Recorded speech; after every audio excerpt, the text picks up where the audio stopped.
Okay, what we're going to do first is we're going to reread the first page of Out of the Dust. So everybody open up to the first journal entry in Out of the Dust.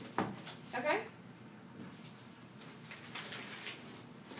So, as summer wheat came ripe, so did I. Born at home on the kitchen floor, Ma crouched, barefoot, bare-bottomed over the swept floors, because that's where Daddy said it'd be best. I came too fast for the doctor, bawling as soon as Daddy wiped his hand around inside my mouth. To hear Ma tell it, I hollered myself red the day I was born. Red's the color I've stayed ever since. Daddy named me Billy Joe. He wanted a boy. Instead, he got a long-legged girl with a wide mouth and cheekbones like bicycle handles. He got a red-headed, freckle-faced, narrow-hipped girl with a fondness for apples and a hunger for playing fierce piano. From the earliest I can remember, I've been restless in this little panhandle shack we call home, always getting in Ma's way with my pointy elbows and my fidgety legs. By the summer I turned 9, Daddy had given up about having a boy. He tried making me do. I look just like him. I can handle myself most everywhere he puts me, even on a tractor, though I don't like that much. Ma tried having other babies. It never seemed to go right, except with me. But this morning, Ma let on as how she's expecting again. Other than the 3 of us, there's not much family to speak of. Daddy, the only boy Kelby left since Grandpa died from a cancer that ate up most of his skin, and Aunt Ellis, almost 14 years older than Daddy, and living in Lubbock, a ways south of here, and a whole world apart, to hear Daddy tell it. And Ma, with only Great Uncle Floyd, old as ancient Indian bones, and mean as a rattler, rotting away in that room down in Dallas. I'll be nearly 14, just like Aunt Ellis was when Daddy was born by the time the baby comes. Wonder if Daddy will get his boy this time. Okay. So that should refresh y'all's memory on the very first journal entry that she did. So what we're going to talk about is some of the figurative language that was used in the first journal entry. And we're going to talk specifically about similes. Okay? We're also going to talk about metaphors. So first of all, who can tell me what a simile is? Okay? A simile is a word I would use in like or as. Okay. So it compares two things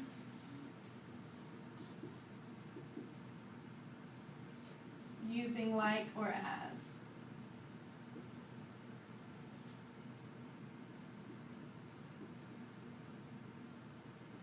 Okay. And then who can give me an example of a simile? Okay. My brother's face was as fat as chipmunks. My brother's face was as fat as chipmunks. Okay. That's a good one. That works.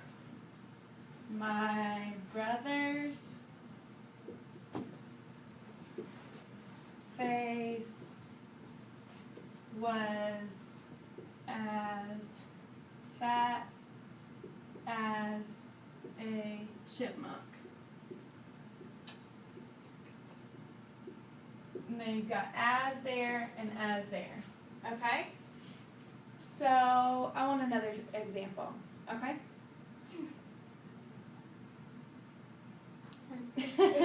Whenever you're ready.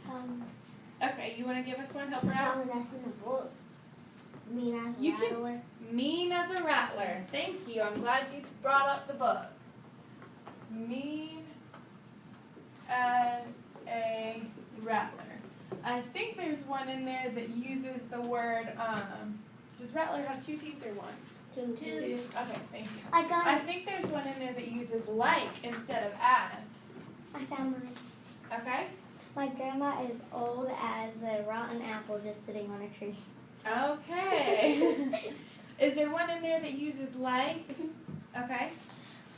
Hold on, let's hear from somebody else. Cheekbones like bicycle handles. Cheekbones like bicycle handles. That's the one I was looking for. Okay.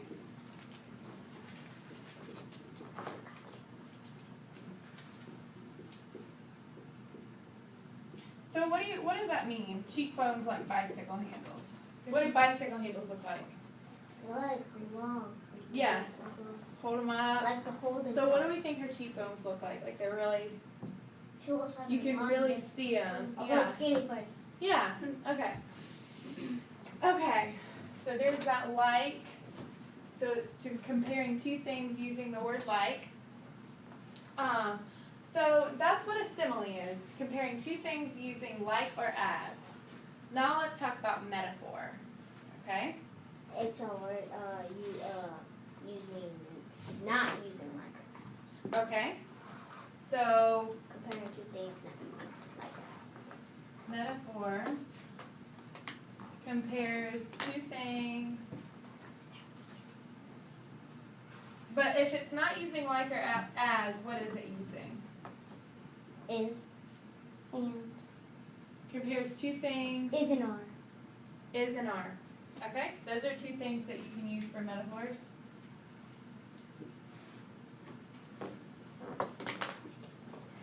Okay, perfect. So can somebody give me an example of a metaphor? Oh man. It's a little bit tougher, right? Yeah. That's okay.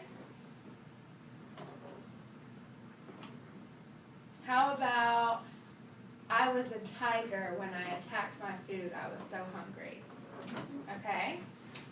Is that a good one? Yes. I'll write it over here since we're running out of room. But I was so hungry that I attacked my was. food like a tiger. I got one. When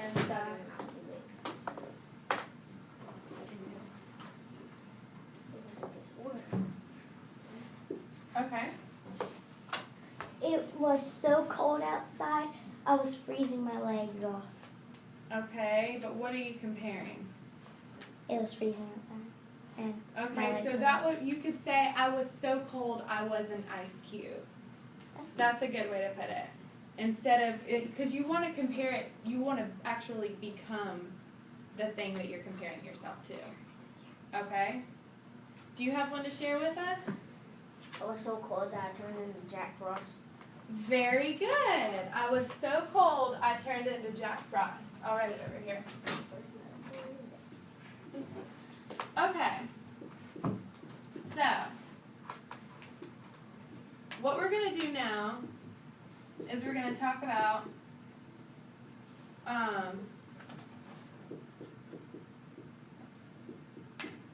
there's that word was again. That differentiates that it is a metaphor. Okay, so what we're going to talk about is we're going to talk about this one right here. Cheekbones like bicycle handles. Okay? Because that's the word that Billy Joe used to describe herself in the book. So, what I want y'all to do is I want you to take out your paper and pencil, and we're going to do two similes to describe ourselves, and we're going to do two metaphors to describe ourselves, okay? So, let's take some time to think about it. And you just have to do two. And you don't have to describe your physical characteristics. You can describe maybe I was so cold I turned into Jack Frost.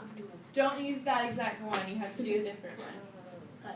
But you can do like, I'm so tired, I am a sloth. Or something like that. It doesn't have to be about your characteristics. Can it be? Yeah, it can be. I just don't want you to feel like